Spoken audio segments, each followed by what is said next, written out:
तो बुलेटिन में सबसे पहले बात वोट बैंक के लिए किसी भी हद तक जाने वाली यूपीए सरकार की। एक ऐसी सरकार जो हमारी और आपकी जेब से पैसा काटकर आतंकवादियों के परिवार वालों को देने का फैसला कर चुकी है। सरकार ने ऐसे परिवारों के पुनर्वास के लिए रोजगार, पैसा और पेंशन देने की योजना को हरी झंडी दे दी है। सरकार का चुनावी तर्क है कि बेसहारा परिवारों की मदद करना उसकी नैतिक जिम्मेदारी है।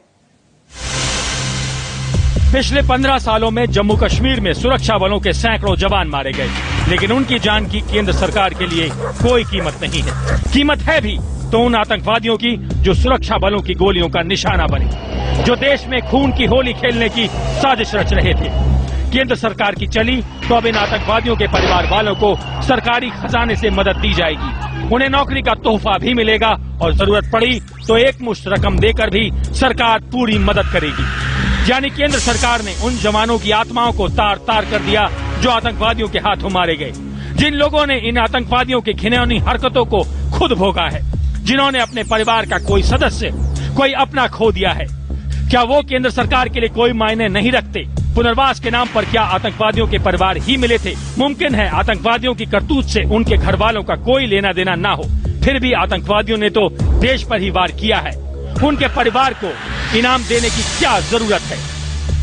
किसी के साथ मानवीय चेहरे के साथ पेश आना, कोई हमारे देश का नागरिक है, अगर हम उसके साथ ह्यूमन फेस अच्छा पेश करते हैं तो ये एक अच्छा जेस्चर है और इससे हम समझते हैं कि हमारे देश के अंदर शांति स्थापित करने में।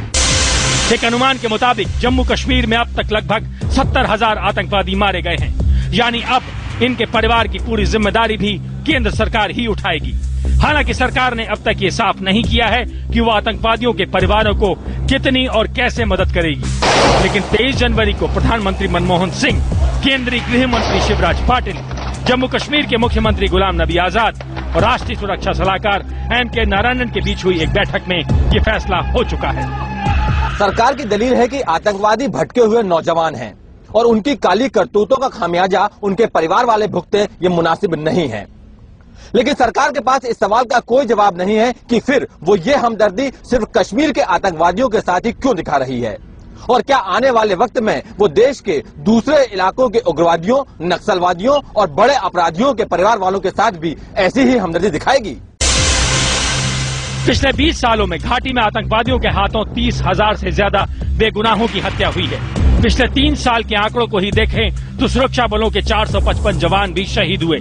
लेकिन इन लोगों का खून, इनकी हत्या को केंद्र सरकार भूलती नजर आ रही है। आखिर सवाल वोट बैंक का है, चुनाव से पहले की हड़बड़ाहट का है। आनंद पांडे, दिल्ली, IBN 7।